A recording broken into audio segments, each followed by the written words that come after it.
Friends, welcome to Havyas kitchen. ఈరోజు వీడియోలో recipe sambar. కమ్మగా రుచిగా ఉండే సాంబార్ని ఫంక్షన్లో చేసే విధంగా ఇంట్లోనే అంతే టేస్టీగా ఈజీగా తయారు చేసుకోవచ్చు. టేస్ట్ చాలా బాగుంటుంది. ఇప్పుడు చాలా సింపుల్గా కుక్కర్లో ఈ సాంబార్ని ఎలా ప్రిపేర్ చేసుకోవాలో చూద్దాం. 1 కప్పు కందిపప్పు తీసుకోవాలి. ఇది 150 గ్రామ్స్ కందిపప్పు. దీన్ని ముందుగా 2-3 టైమ్స్ వాష్ చేసుకుని హాఫ్ అన్ అవర్ నానబెట్టాలి. నానబెట్టిన కందిపప్పుని కుక్కర్లో వేసుకోవాలి. ఇప్పుడు 2 కప్స్ వాటర్ పోసుకోవాలి. ఇందులోనే 1/2 టీ స్పూన్ పసుపు, 1 స్పూన్ ఆయిల్ వేసి మూత పెట్టి విజిల్ పెట్టుకుని మీడియం ఫ్లేమ్లో 3 విజిల్స్ వచ్చే వరకు మెత్తగా ఉడికించుకోవాలి. పప్పు నానబెట్టుకున్నాం కనుక మరీ ఎక్కువ విజిల్స్ అవసరం లేదు. ఒక 3 విజిల్స్ వస్తే సరిపోతుంది. ప్రెషర్ మొత్తం పోయిన తర్వాత మూత తీసి పప్పును పప్పు గుత్తితో కానీ ఇలా విస్కర్తో కానీ మెత్తగా చేసుకోవాలి.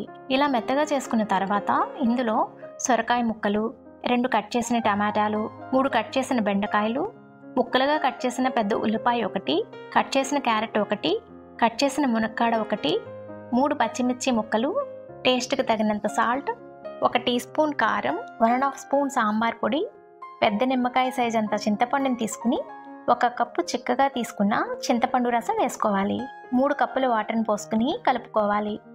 సాంబారు చిక్కగా లేదా పలచగా కావాలనుకుంటే వాటర్ని అడ్జస్ట్ చేసుకోండి. ఇలా కలుపుకున్న తర్వాత చిన్న బెల్లం ముక్క, కొంచెం కొత్తిమీర, 2 కరివేపాకు రెమ్మలు. ఇలా కరివేపాకు రెమ్మలు వేసుకోవడం వల్ల సాంబార్ ఫ్లేవర్ చాలా బాగుంటుంది. అలాగే 1 స్పూన్ ఆయిల్ వేసుకోవాలి.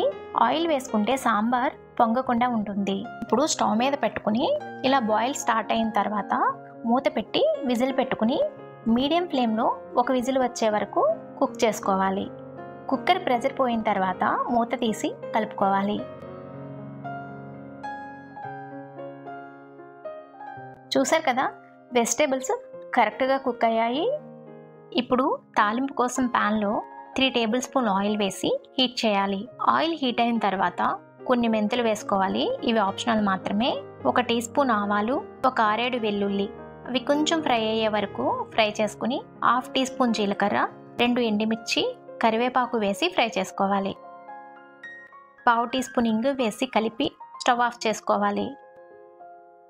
ఇలా ఫ్రై చేసుకున్న తాలింపుని సాంబార్లో వేసుకోవాలి. చివరగా కట్ చేసుకున్న కొత్తిమీర వేసుకుని అంతా కలుపుకోవాలి.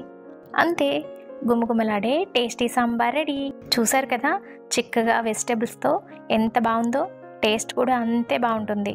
కుక్కర్లో చేసే ఈ సాంబార్ని తక్కువ టైంలోనే తయారు చేసుకోవచ్చు.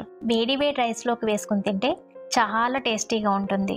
ఇడ్లీ, దోశలకు కూడా చాలా టేస్టీగా ఉంటుంది. మీరు కూడా తప్పకుండా ట్రై చేయండి. ఎలా వచ్చిందో కామెంట్ చేయండి. ఈ వీడియో మీకు నచ్చినట్లయితే లైక్ చేయండి, షేర్ చేయండి.